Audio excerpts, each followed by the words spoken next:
Olá, minha amiga, muito boa noite.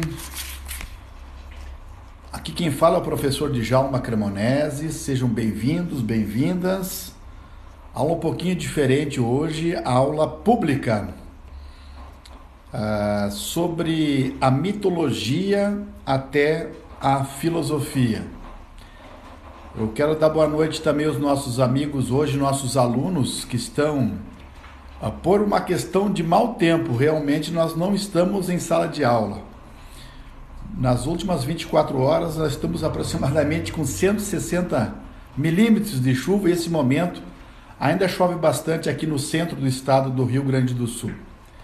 Então eu gostaria que nossos alunos nos acompanhassem por aqui em tempo real, e aqueles que não vão conseguir estar em tempo real aqui, esse vídeo dessa aula número 5 vai ficar gravada nas nossas redes sociais e eles terão a oportunidade de assistir em outro momento.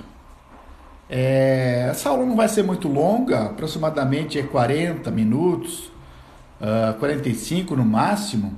Então o pessoal, os meus alunos que estão aqui dando boa noite, como o pessoal aqui tá dando boa noite, só basta dizer assim: boa noite, professor DCG. DCG significa Disciplina Complementar de Graduação. Daí eu já identifico que tem os nossos alunos aqui. Então, coloque boa noite e coloque D de disciplina, C de complementar, G de graduação, DCG, tá bom? Então a nossa aula vai ser um pouquinho diferente hoje. Olha aí, a Camila está dando boa noite. Obrigado, Camila. Eu espero que todo mundo consiga acompanhar a aula de hoje por aqui. Olha aí, o Henrique também está dando boa noite para a DCG. Todos os alunos escrevam boa noite e DCG, que eu identifico quem são os nossos alunos. Ó, o Cleito também, a Mariana. Obrigado, Mariana. Realmente, nesse momento ainda chove muito aqui no estado, né, do Rio Grande do Sul, no centro. E o pessoal que está, os meus alunos estão com o capítulo 1 e 2, que fala sobre a mitologia e a filosofia, né? A Mariana está dando boa noite também, né, Mariana? E os nossos outros colegas que estão aqui podem nos acompanhar também. O Cleito está dizendo que é muita chuva mesmo.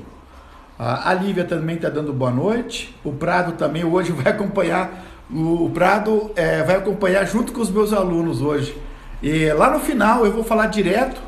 Oi, Rafaela. Eu vou falar direto. Vou fazer diferente que as outras vezes, que eu vou lendo os comentários dos meus amigos das redes sociais. Hoje eu vou falar direto e lá no final vocês, por favor, peguem aí a caneta, um papelzinho na mão e vão anotando aí que vocês têm que me entregar depois um resumo. Nós não estamos em sala de aula exatamente pela questão da forte chuva que atinge o nosso estado do Rio Grande do Sul nas últimas 24 horas. Né? Então o Alberto também está dando boa noite. Pessoal que são os nossos alunos, basta dar boa noite e digitar DCG, que é Disciplina Complementar. O Prado, claro que sim, é uma aula pública, Prado. Estão todos os meus alunos aqui hoje, nós temos mais de 60 alunos, a Milena também, o Pedro.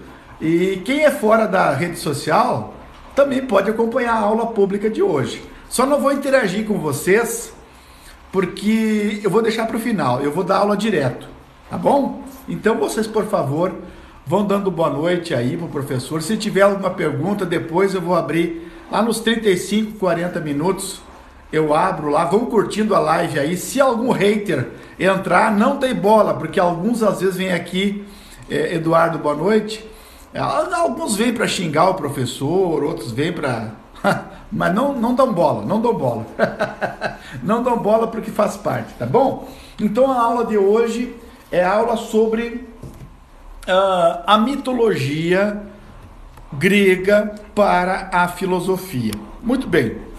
E se alguém ainda não segue o professor Djalma, vocês podem também seguir aqui no maisinho, seguir o professor para prestigiar essa aula de hoje, tá bom? Boa noite, Josefa. Hoje nós estamos com os nossos queridos amigos do curso de medicina, de engenharias, da disciplina complementar de graduação. Aula passada, no primeiro momento da aula, eu diferenciei 4 tipos, boa noite, Tiago, de conhecimento. Vocês lembram? Eu falava que o primeiro tipo de conhecimento, o número 1, vocês podem até reprisar comigo, é o conhecimento empírico. Esse conhecimento empírico vem da palavra experiência. É um tipo de conhecimento muito do senso comum, trivial, é acrítico, assistemático, não exige muita reflexão, brota do espontâneo, é passado de geração em geração. Então, o conhecimento empírico é um conhecimento valioso, é um conhecimento que está na nossa sociedade, mas é um conhecimento que, nós dizemos assim, surge do senso comum. Então, é um tipo de conhecimento que perdurou por muitas gerações antigas nos nossos antepassados. O segundo tipo de conhecimento é o conhecimento mitológico. Nós podemos associar também o conhecimento mitológico com o conhecimento religioso. Seria uma criação mais fantasiosa de algo que a gente não consegue responder, então a gente lança para o transcendente, lança para as divindades. Então o conhecimento religioso também é um conhecimento válido, que por muito tempo a religião serviu também como base para guiar as civilizações. E a mitologia também. A mitologia, ela faz parte da cultura de todos os povos. Os impérios maias, astecas, incas, que mais? Os assírios, babilônicos, dos vikings, do Egito. Por todas as culturas existem mitologias. E para a aula que eu dei aula passada, falando especificamente sobre os mitos, eu me amparo muito nesse livro do Poder do Mito, que é o Joseph Campbell. Joseph Campbell é o Poder do Mito, é a porta de entrada para a gente entender a mitologia grega. Aliás, não só a grega, porque o Joseph Campbell foi um mitólogo, mitólogo de todas as culturas. Ele passou a vida dele só estudando a mitologia. Muito bem, então eu expliquei que existe o conhecimento empírico, existe o conhecimento, é exatamente isso, o daimon. O daimon é o espírito interior. Daimon não significa demônio, é a voz interior. Então, depois do conhecimento empírico, do conhecimento mitológico religioso, vai surgir o conhecimento que nós vamos falar hoje, que é o conhecimento mais profundo, que é o conhecimento filosófico. E quando a gente fala em filosofia, nós sempre nos remetemos a uma civilização ocidental que se chama Grécia Antiga. Então vocês têm que botar na cabeça de vocês que a filosofia surge aproximadamente 500 anos ainda antes da nossa era. Filósofos que chegaram até hoje, como os pré-socráticos, Sócrates, Platão, Aristóteles, as escolas helênicas do estoicismo, do ceticismo, dos epicuristas, dos cínicos, chegaram até as nossas bibliotecas. Se você pesquisar sobre a filosofia antiga, clássica, você vai aprender muito de uma explicação do mundo mais através da racionalidade. Então, eu não vou mais me basear em fatos da realidade, do conhecimento empírico, da experiência, que minha mãe recebeu da minha avó, que ela recebeu da minha bisavó. Também não vou me guiar mais pelo conhecimento religioso. Eu vou me basear agora pelo conhecimento racional, filosófico, na busca do logos. Logos significa razão. Então vocês percebem que os pré-socráticos, eles tinham uma compreensão para explicar a origem do cosmos através dos elementos da natureza. Tales de Mileto acreditava racionalmente, comprovou que a origem, o arqué, o princípio fundamental de tudo, seria a água, a umidade, e justificou isso. Heráclito é o devir. Heráclito de Éfeso, aquela frase, ninguém consegue atravessar um rio por 2 vezes. Por quê? Porque as águas são umas e a realidade é uma. Ao retornar, as águas certamente serão outras. No final eu vou tentar responder para vocês, tá bom? Eu não vou conseguir ler aqui. E exatamente, o conhecimento filosófico, ele se fundamenta na racionalidade. Não se fundamenta na crença em heróis, em mitos e muito menos em deuses. O conhecimento filosófico não se fundamenta também no conhecimento da experiência. Ele é mais profundo. É essa a ideia que nós vamos explicar hoje aqui. Como surgiu a filosofia. Então, pessoal, os nossos alunos da universidade, que nós não estamos presencialmente, em decorrência da forte chuva, pode ir dando boa noite aí para o professor e colocando apenas DCG, que significa Disciplina Complementar de Graduação. E se quiserem também dar uma força se inscrevendo para o professor nesse canal, ficam bastante à vontade. Muito bem, então nós vamos revisitar alguns mitos hoje, nessa primeira parte, para depois falar o que é o conhecimento filosófico. Perfeito? Vamos lá então. Os mitos sempre é uma experiência transcendente. O que é transcendente, professor? É aquilo que vai além do imanente. Imanente é aquilo que é o concreto, é a realidade, é o sensitivo. Transcendente trabalha com a alma, com o conhecimento, é tudo que vai além, transcende a nós mesmos. Não dão bola pro Domingos, que chegou aqui chegou um hater. Não, tudo tranquilo, Domingos, tranquilo, pode ficar à vontade aí. Ah, sim, não é esse mito que eu estou falando, Cleiton. Por favor, não me entendam mal, eu estou dando uma aula de mitologia para a filosofia. Então o mito sempre tem uma narrativa de ficção, é um discurso ou uma fábula. Não é que o mito existiu na sua realidade, nem os heróis existiram, tipo Ulisses, tipo Aquiles, Agamemnon, tudo é criação fantasiosa de uma cultura grega. No caso, nós, greco-romanos, é a cultura da Grécia. Judaico-cristão também é cheio, povoado de mitos. Por exemplo, se você ler o Gênesis do Antigo Testamento, você vai perceber que existem muitos mitos aí, muitos heróis, muitos personagens, exatamente. Poseidon, o deus do mar, Hades, o deus do submundo, Hércules, o deus da força, são todas criações. Exatamente isso. São todas criações da mente humana, e o Gênesis também é povoado de mitologias, tipo Jardim do Éden, Adão, Eva, serpente, Torre de Babel, também é cheio de mitologias para explicar uma realidade, a realidade, no caso, judaica. Perfeito. Então, sempre estiveram presentes nas culturas, diferentes culturas, os mitos estiveram presentes. De certa forma, estão presentes em nossos dias. Lembra na aula passada que eu falava alguns exemplos, tipo assim, o narcisismo, né? Narcisismo vem de Narciso. A palavra hermafrodita vem de Hermes e Afrodite, uma pessoa... Boa noite, Alice. É uma pessoa que tem dois sexos, de masculino e feminino.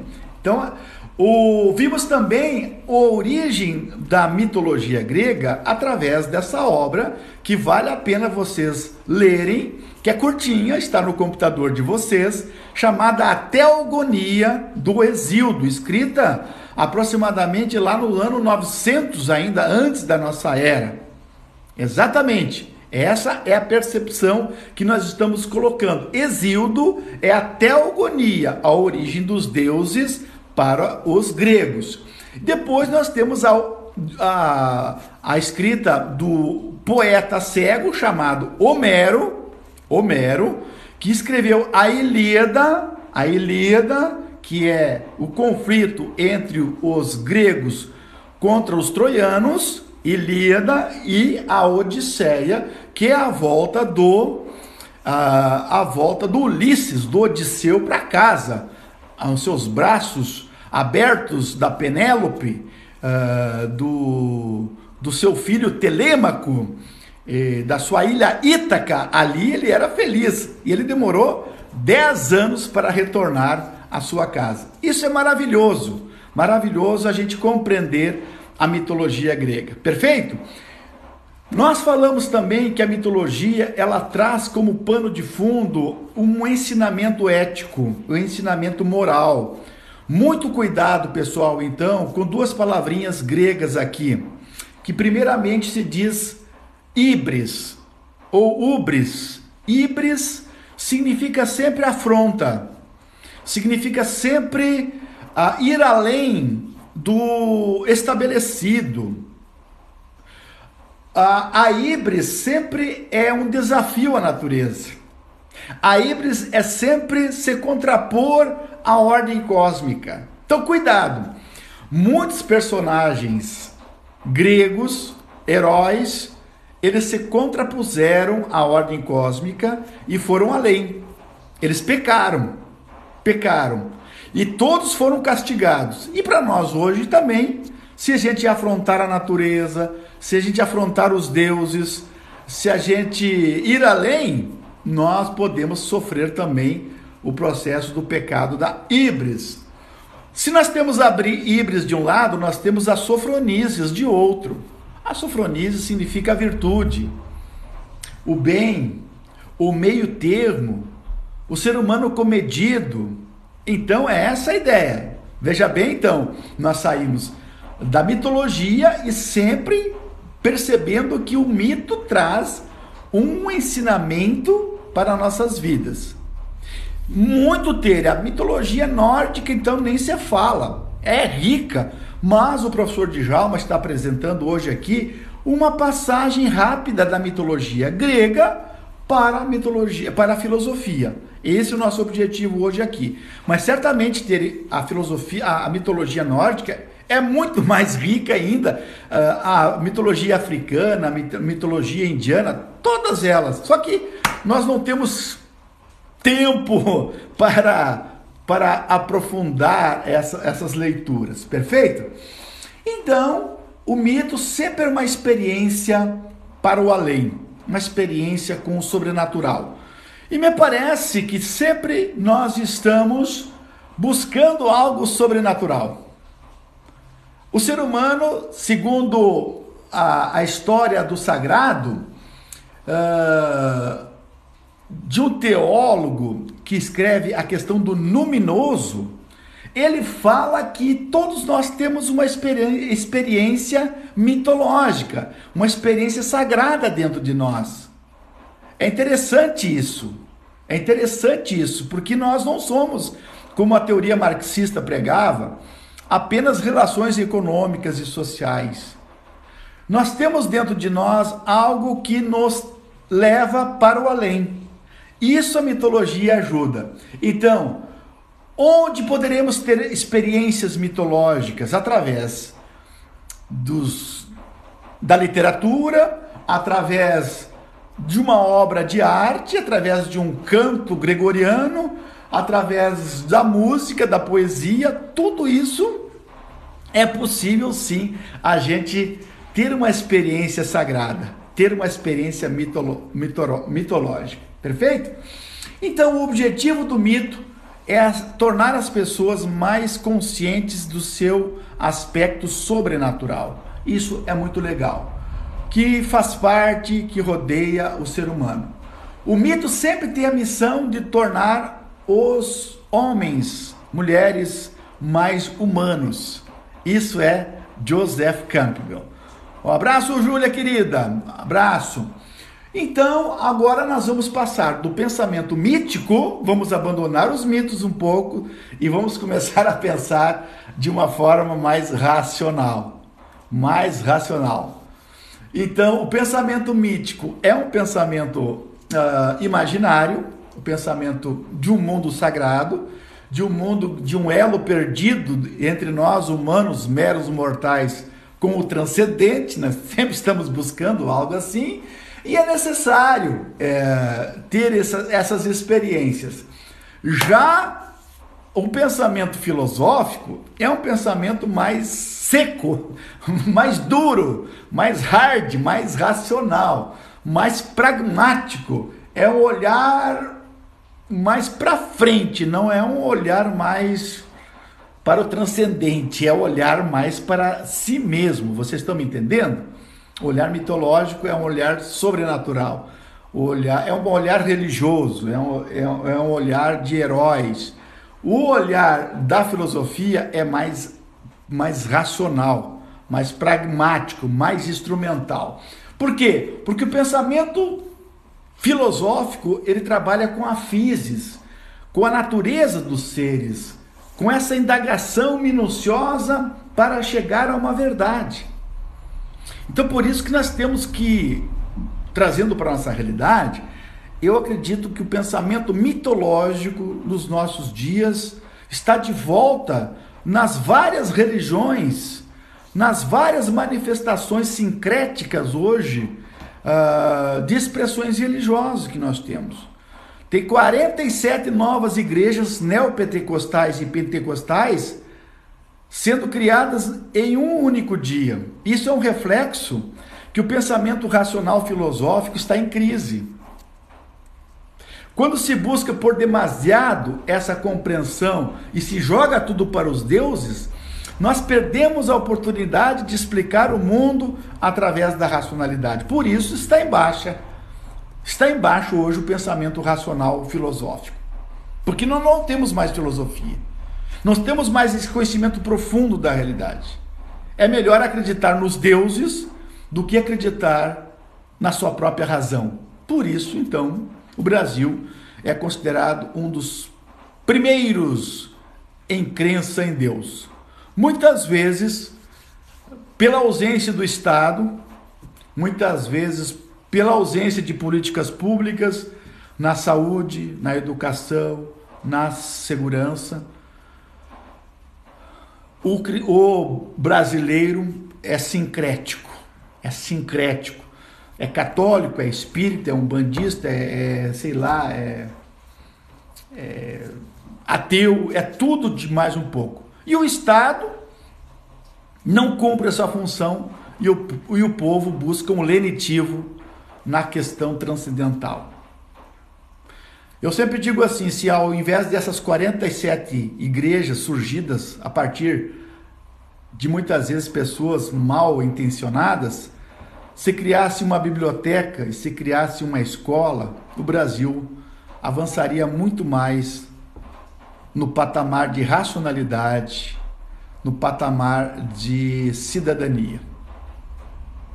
Essa que é a verdade.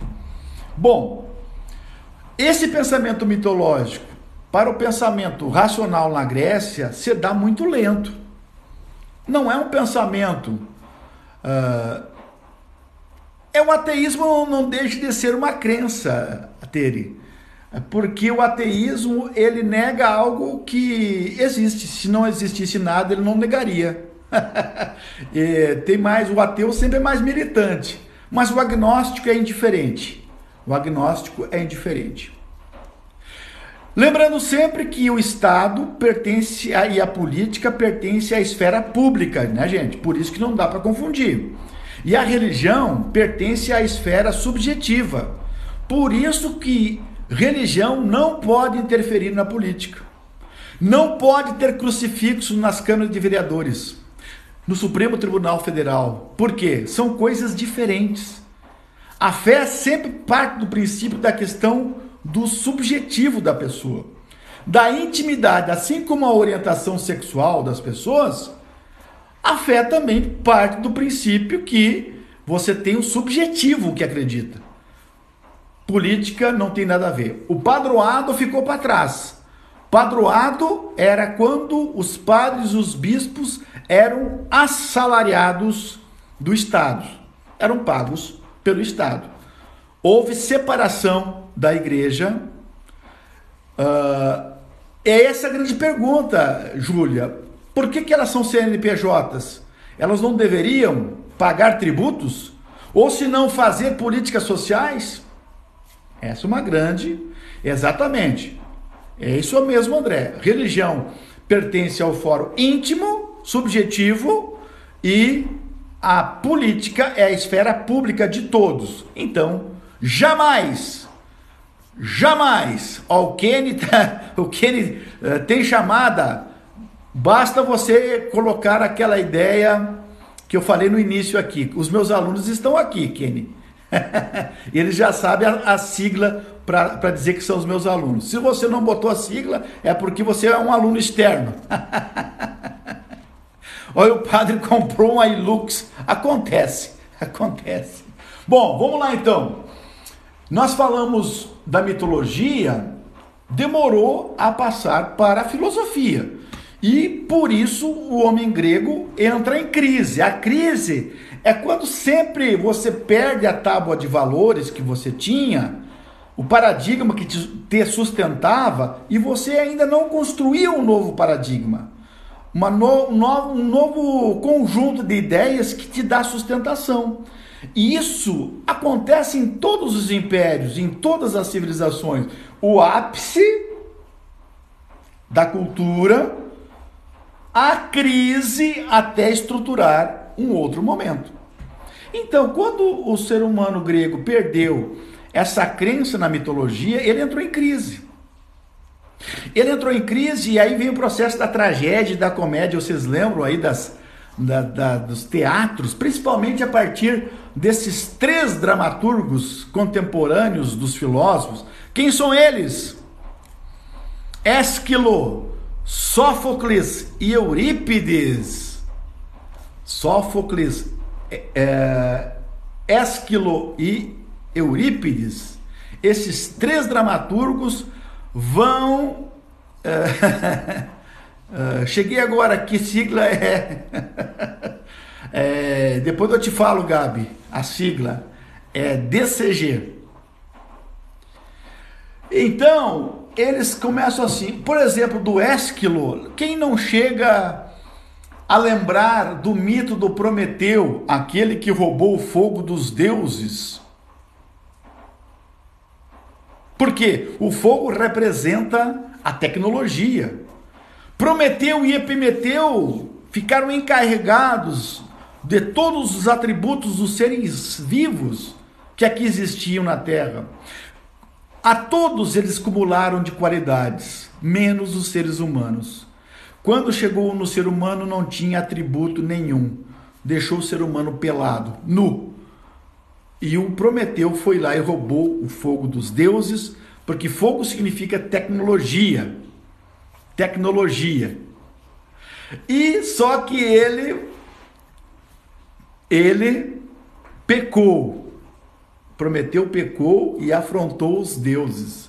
E os deuses castigaram o Prometeu e Epimeteu, e todo dia vinha uma ave de rapina comer o fígado de Prometeu. Estava lá ele, de braços abertos, amarrado no Cáucaso, e todo dia vinha uma ave de rapina e ele comia o fígado. Isso era o castigo.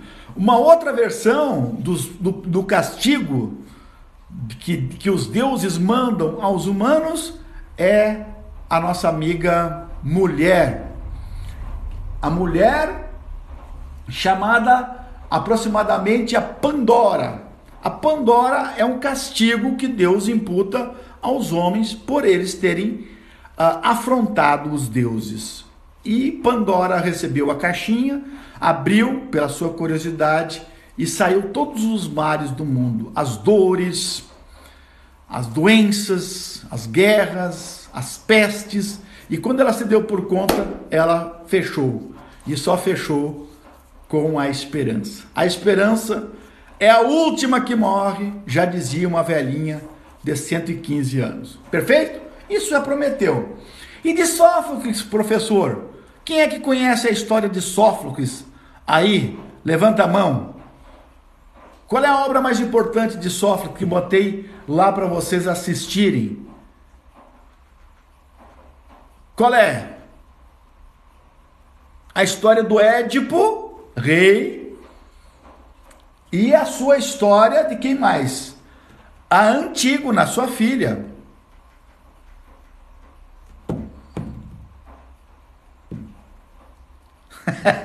Não só a sogra dele, mas muito mais também. Enquanto vocês aí escrevem alguma ideia, o professor vai tomar um gole d'água de suco de limão para molhar a palavra.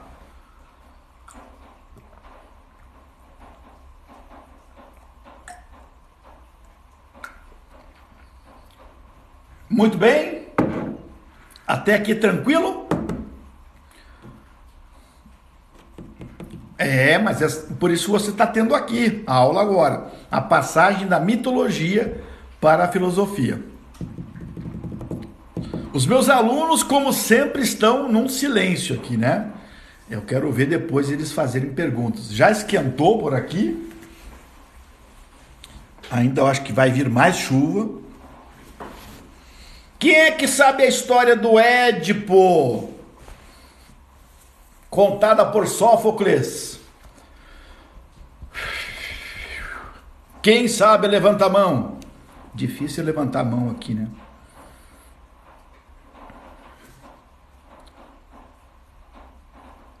Sabem, né? É muito tranquilo. Na psicanálise moderna, nós temos o complexo. O síndrome de Édipo. Isto é um certo apaixonamento, né? Exatamente. Aí esse dia eu estava dando uma palestra e uma mulher disse: professor, eu lembro de uma novela da Rede Globo. E é verdade, teve uma novela aí uns 20, 30 anos atrás, que acho que com a Vera Fischer, né? Com aquele menino que depois foi seu namorado. Passou até numa novela. Bom, eu gravei um vídeo e expliquei, está aí no Moodle para os meus alunos. Isso, André, exatamente, a Vera Fischer e o Felipe Camargo. Exatamente esses dois atores e atriz fizeram muito bonita a novela, muito bonita. Aliás, eu sou muito apaixonado por novela, né? Logo quando me aposentar, vou virar um noveleiro, gosto muito. É verdade. Então, o Édipo, é muito bonita a história dele, né? E me parece aqui que tinha uma questão muito interessante que os gregos, eles abominavam na sua época, por isso que entra na mitologia, que era o parricídio e o incesto. O que é parricídio? Respondam rápido. Crime do filho matar o pai, e o incesto, relações sexuais em membros da mesma família. Mas os gregos entendiam que tinha o destino fático. O que é destino fático? Não temos como fugir. Vai acontecer, está determinado pela natureza. Exatamente, Camila. Não pode ser mudado. Está determinado isso. E foi o que aconteceu. Sabe por quê? Porque a tragédia acontece do tempo do Pélops, que era pai de Crísipo, com quem... Você sabe quem era o pai do Édipo? Era o Laio. E o Laio teve uma relação. Mas não é. Esse é Crísipo, não é o Sísifo. Crísipo é uma coisa, Sísifo é outra. O Laio não é que teve uma afetividade com o filho do Crísipo, o chamado Pélops, antinatural, homossexual.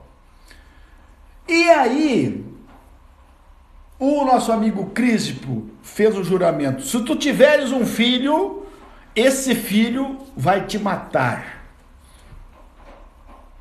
Esse filho vai te matar e vai casar com a própria mãe. Nossa! E agora? Quem poderá nos defender? E o Laio casou com a Jocasta e tiveram o filho chamado Édipo. Édipo significa aquele que tem o tornozelo inchado. Édipo, tornozelo inchado. O que vamos fazer com Édipo? Perguntou o Laio e a Jocasta.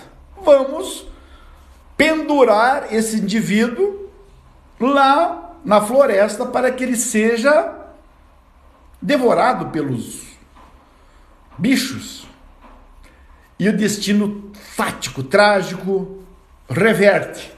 Bem no momento que Édipo é abandonado, passam mercadores da cidade de Corinto, enxergam aquele menino e salvam o menino. E esse menino é criado lá em Corinto. E é filho adotivo do Pólibo e da Peribeia. E ele pensa que é filho desses dois. E numa briga lá, num conflito, ele diz assim, ó, um cara fala pro Édipo: o que tu quer, cara? Tu nem é filho do Pólibo e Peribeia. E aquilo entra na cabeça do Édipo e ele retorna a Tebas para saber quem é o seu próprio pai. Só que na volta, em um pontilhão, ele encontra uma cavalaria e ficam vendo quem vai atravessar primeiro. E ali ele fere um homem mortalmente, mas ele não sabe quem é. Há um conflito e só um ser se salva. E o Édipo retornando a Tebas, ele se encontra com um monstro, com a esfinge. A esfinge é metade mulher e metade leão. E a esfinge sempre tem uma pergunta. E ela sempre tem essa pergunta assim: responda-me ou te devoro. Ela pergunta assim: qual é o animal que de manhã cedo anda de 4 patas, ao meio-dia com 2 patas e ao entardecer com 3 patas? E Édipo responde acertadamente que é o ser humano, porque ao amanhecer significa infância, engatinhamos. Ao meio-dia, ao alvorecer da maturidade, 2 patas. E ao entardecer significa senectude, velhice. Andamos com uma bengala, a 3ª pata. Oh! Édipo, parabéns, parabéns. A esfinge se precipitou no abismo e Édipo entrou coroado em Tebas, sendo aplaudido. E tinha um prêmio para quem conseguisse desvendar o mistério da esfinge. Qual era esse prêmio? Sim, esse prêmio era casar com a rainha de Tebas, que era a Jocasta. E ele casa sem saber que estava casando com a sua própria mãe. Tebas começa a entrar em crise moral, política, nada dá certo. E aí os oráculos são consultados. Os oráculos são sempre aqueles que fazem um meio de campo entre os mortais e os deuses. Olha, aquele homem que Édipo matou no pontilhão era seu pai. E agora ele está casado com a sua própria mãe. Oh!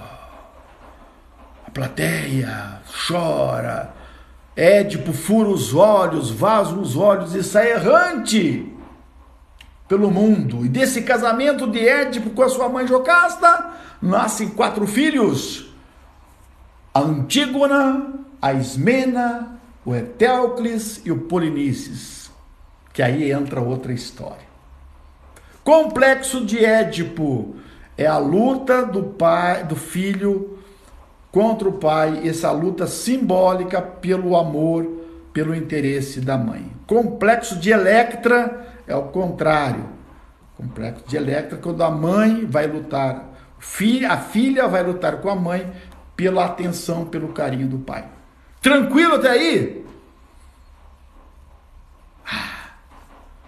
Eu me sinto o Chitãozinho e Chororó cantando aquela música: eu agora ando falando com as paredes. É o complexo de Peter Pan, Olavo. É muitas vezes aquela pessoa assim que não amadureceu, né? Vive na eterna juventude. Nós precisamos amadurecer, né? Principalmente para entrar nas lives dos outros, assim, né? Não cresce. Obrigado, Marcelo, mas nós não terminamos ainda a aula. Obrigado, Prado, obrigado pela moedinha.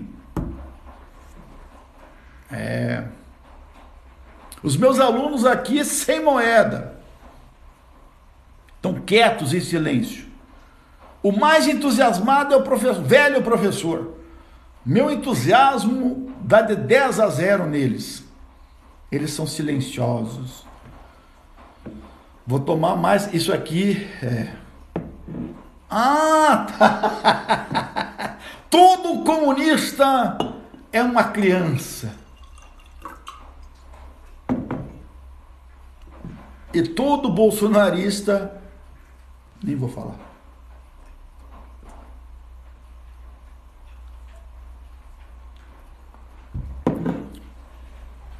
Muito bem?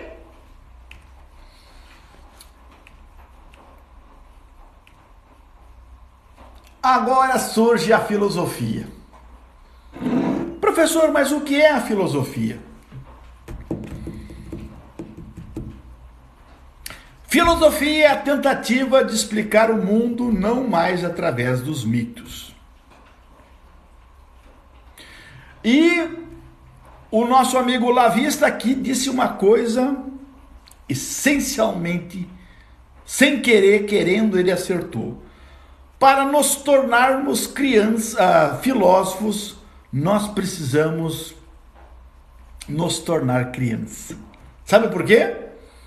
Porque só a criança instiga, pergunta, questiona.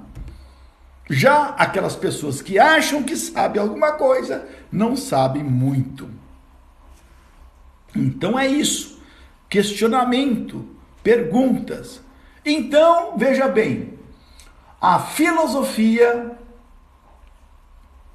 significa uma palavra filon, amigo, da sabedoria. Não é aquele que tem a sabedoria, mas é aquele que está buscando sempre. É o caso dos meus amigos aqui das redes sociais, é o caso dos meus alunos que buscam conhecimento.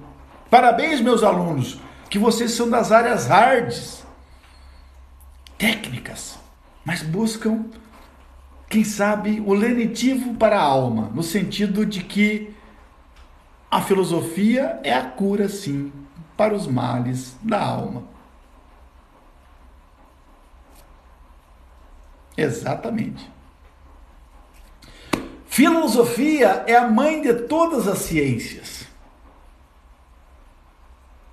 Porque no início ela era mãe da matemática, da astronomia. Hoje, em nossos dias, tudo se fragmentou, até a ciência. Temos a física, temos a química, temos a biologia, temos as ciências sociais, antropologia, sociologia, ciência política. Mas lá no início era uma ciência única. Por isso, filosofia significa aqueles que buscam o conhecimento, buscam a compreensão do todo, do todo. Uma vez um aluno me perguntou: professor, para que serve a filosofia? E eu respondi de uma forma até meia direta: se ela não servir para nada, já está servindo para alguma coisa.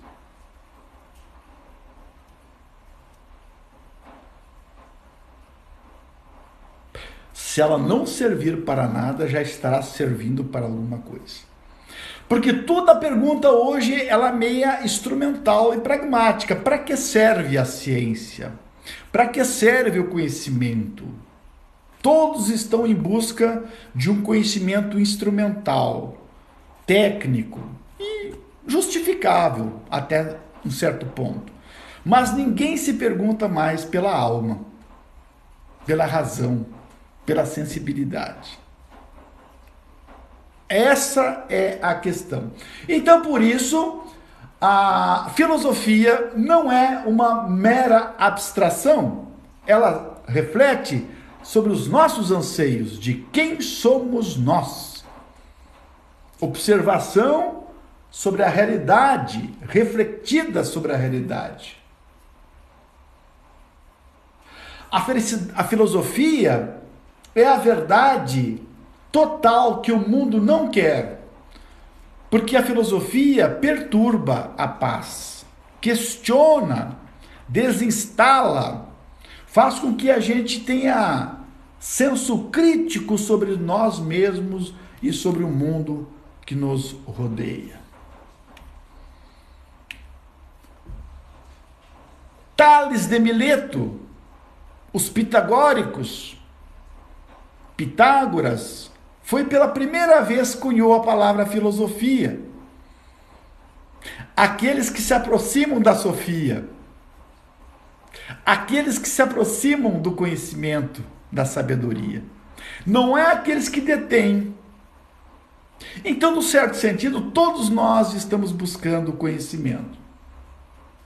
Surgiu sim naquele tempo bonito da Grécia Antiga, que até a geografia auxiliava para o surgimento da filosofia, que até a sociedade era estabelecida de uma sociedade escravista, em que homens, apenas homens, tinham direito ao ócio. Ócio significa tempo livre. A filosofia surge da ociosidade. A filosofia surge da polis, aquelas comunidades, centenas delas, Mileto, Estagira, Corinto, Tebas, Atenas, Siracusa. É aí que surgiu a filosofia. Nesse sentido, a filosofia é a superação dos mitos. Nesse sentido, é a superação dos mitos.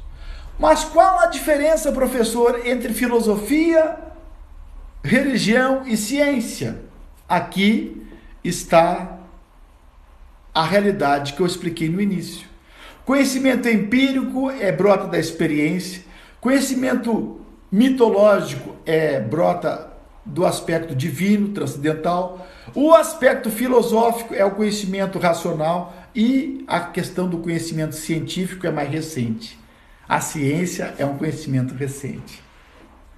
Mas, para ter filosofia, nós temos que ter tempo livre, para poder ter tempo de refletir, de pensar. É difícil hoje. É difícil hoje. A filosofia surge do tempo livre. A sociedade grega era escravista. O que está ocorrendo na barra de rolagem? Alguma treta? Alguma treta que eu não estou acompanhando? Não sei por que as pessoas ficam aqui ainda bravas com a gente, né? A gente tentando passar algumas ideias de uma aula que estão os meus queridos alunos aqui e as pessoas vêm ainda.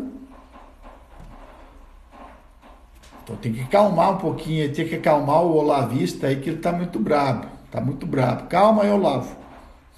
Calma. Senão vou ter que parar, vou ter que te dar um bloco aqui, né? Porque tu tá. É aquele aluno que começa a conversar na sala de aula, né? E o professor atrapalha aqui. Por isso que Aristóteles, na Política, disse que quem não tem o ócio não serve para ser cidadão. A palavra nec, ócio, nec, significa sem ócio.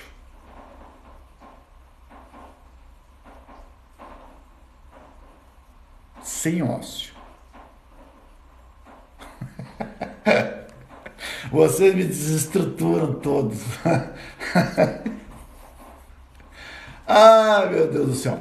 O filósofo não é uma pessoa excêntrica, não é uma pessoa lunática, não é uma pessoa de cabelos compridos, meio aéreo, não. Todos nós que usamos a razão somos, de uma certa forma, filósofos e filósofas. Porque a filosofia não é pensar sobre as coisas inexistentes. A filosofia é pensar sobre aquilo que existe. E como já dizia o velho enigmático Kant, não se aprende filosofia, só se aprende a filosofar. Por isso que é uma tentativa da reflexão, já é filosofia. Por exemplo, eu venho aqui nas redes sociais todo dia falar sobre aquilo que eu leio, que eu estudei 30 anos da minha existência. Teosofia vem de Deus, teosofia é o estudo sobre, não é teologia. Zofia, o saber de Deus, teosofia. Exatamente.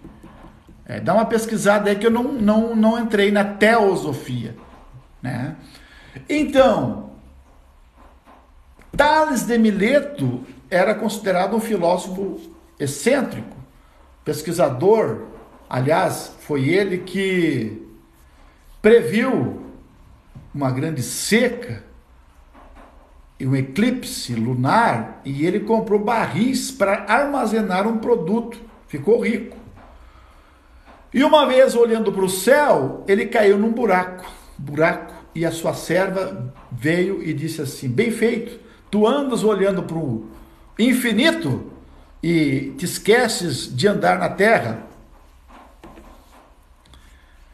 E Tales responde: mas só os seres humanos conseguem refletir. Coisa que o Rogério Verca não consegue refletir.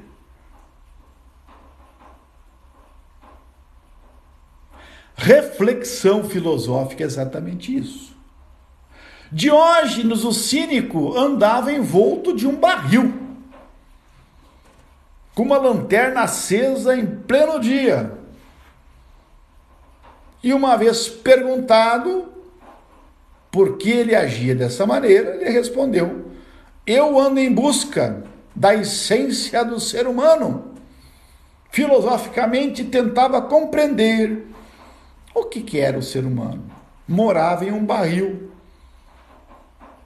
Os cínicos vêm de quinos, de cão, procurando a essência. Por isso eles eram contra as convenções. Tudo aquilo que a sociedade estabelece para a gente viver, eles eram contrários. Era uma escola filosófica. E uma vez ele teve um encontro com o grande Alexandre, o Grande, que ficou sabendo que tinha um sábio. Chegou lá e disse: o que tu pedes, o que tu queres, ó Diógenes, que eu te darei. E o Alexandre pensou que ele pediria: me leve junto nas tuas expedições. com o cavalo. E ele disse o seguinte: não necessito de nada, porque a mim mesmo me basto. Portanto, saia da frente do sol, que você está fazendo sombra para mim.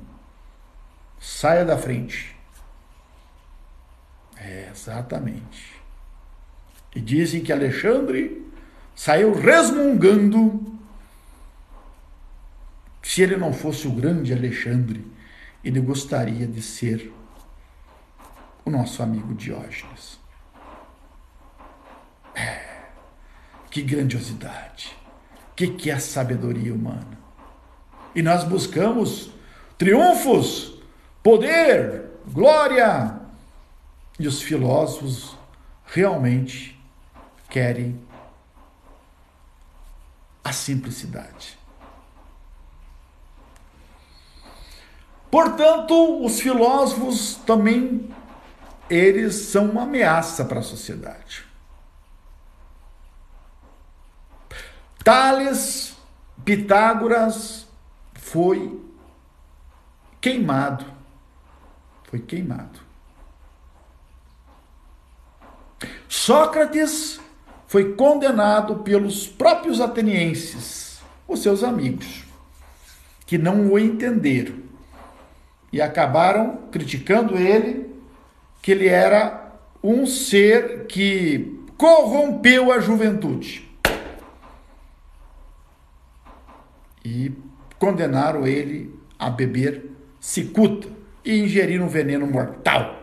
Corrupção da juventude e a prática do ateísmo. Meu amigo, a filosofia desconstrói. Desconstrói. Presente, professor, diz o Tiago Lopes Rezende, Pecente. Ótimo, Tiago. Filosofar é aprender sim a viver, mas antes de tudo é aprender a morrer.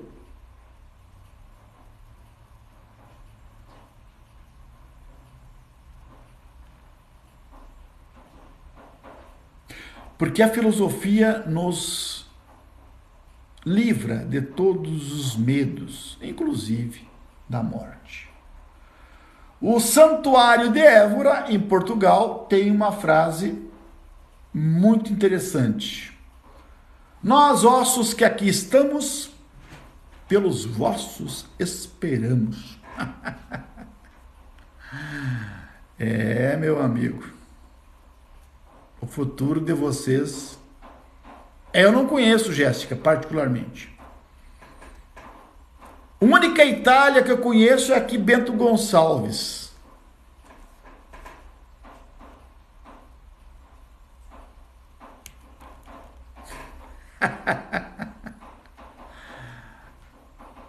Olha aí, a Jéssica esteve lá.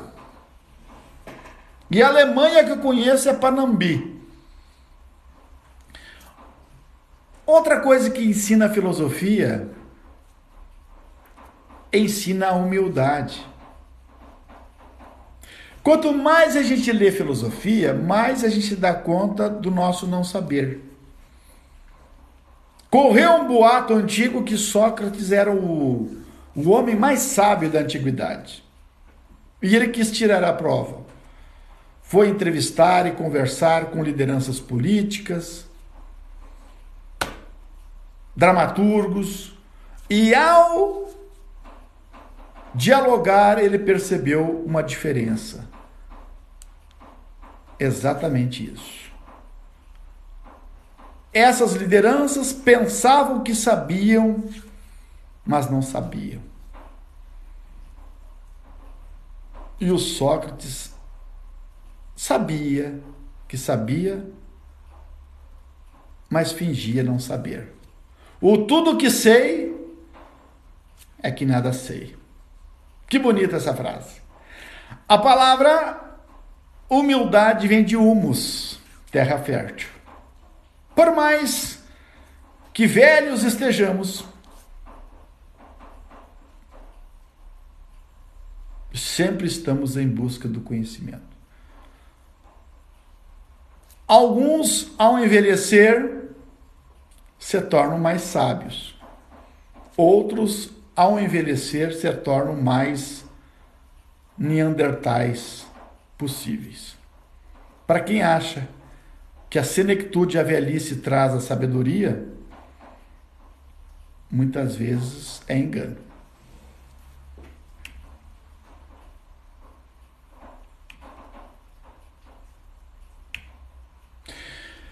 Filosofia não pode ser confundida com autoajuda. Porque a autoajuda é essa literatura de 4 livros vendidos no mundo hoje. Um é de autoajuda. Aliás, eu gostaria de fazer uma breve propaganda. Aqui na minha bio tem 4 livros em PDF disponível, que para os meus alunos foram gratuitos. Mas se porventura alguém quiser adquirir esses livros a um preço de R$11. Esse escritor aqui tá terrível, né? Já pensou se eu fosse sobreviver dos meus inscritos? Ah, mas o Nicolas Ferreira lá vendeu 150 mil exemplares. Mas eu não sou o Nicolas Ferreira. O meu público são vocês, os meus amigos. Ah, você comprou o físico, então, Lavista? Muito obrigado. Mas aqui está por 11. Eu, quando vendo um por dia, nossa, fico muito faceiro. R$11, 30 anos da minha vida trabalhando. Leia, Lavista, leia, vamos debater. Literatura de autoajuda é respostas prontas.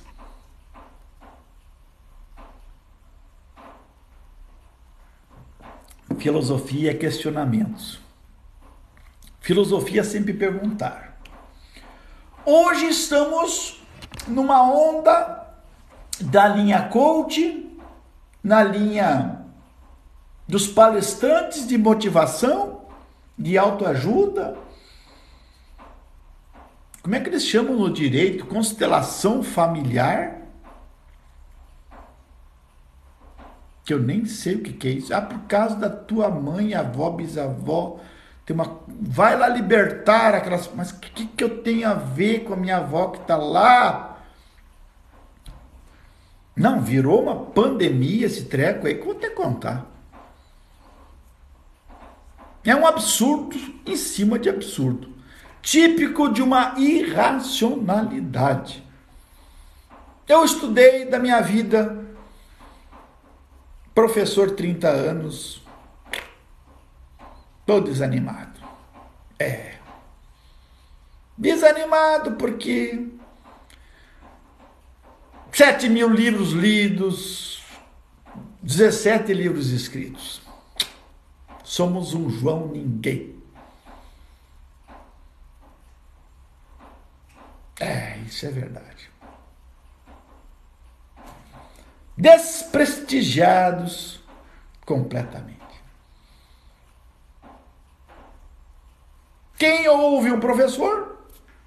Ninguém. Tem a linha coach, tem a linha da motivação, do pensamento positivo. Esses aí.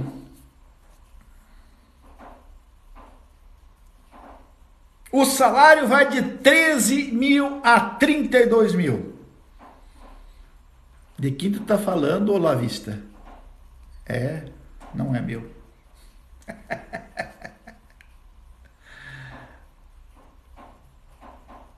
Talvez uma pessoa que estude 18 anos possa ganhar um salário razoável, né? Parabéns para quem ganha isso. Para terminar, hoje temos um grande mercado de palpiteiros e a filosofia fenece.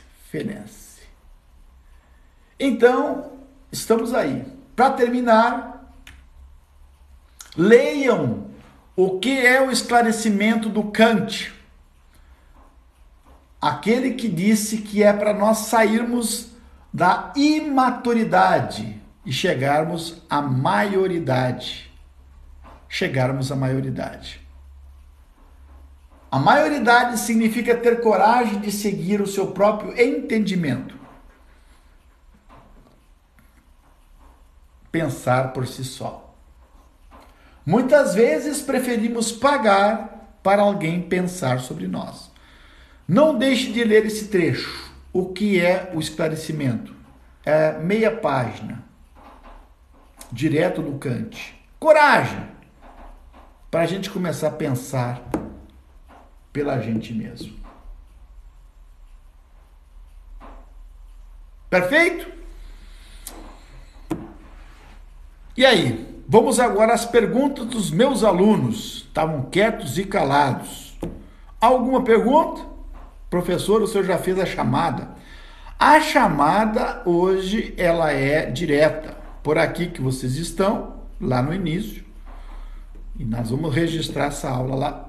Pela questão climática, nós não tivemos possibilidades, né, achamos melhor. Se porventura um colega de vocês não conseguiu assistir essa live vai ser colocada, essa aula, lá no outro canal da televisãozinha, do TubeTube. Essa aulinha aqui, e também está lá no Moodle.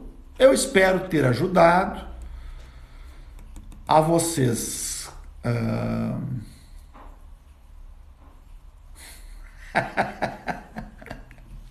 espero ter vocês. É que infelizmente o pessoal está na aula só por causa da chamada, né? Ninguém está por causa do conhecimento. A universidade virou isso. Feito! Obrigado, Cleito. Grande abraço, boa leitura. Até semana que vem, sem chuva. Vamos falar semana que vem sobre o autoconhecimento socrático. Obrigado, Cleito. Obrigado. Obrigado, Dedé. Os nossos alunos aqui se inscreveram aqui ou não? Vamos prestigiar aí, né? Boa noite, Malu.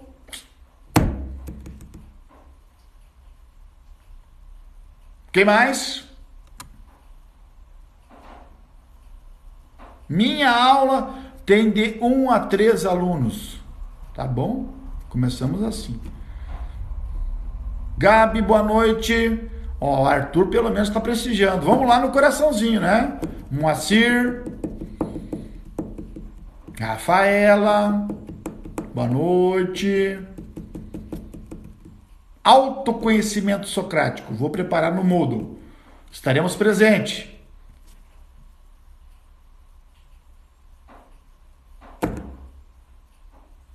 Valeu? Beijo no coração. Otimismo. Alegria. Obrigado, Vitor. Volto mais tarde para dar uma boa noite aqui e falar sobre política. Onde curte? No coraçãozinho, Kenny. Coraçãozinho. Né? E no mais, segue o professor.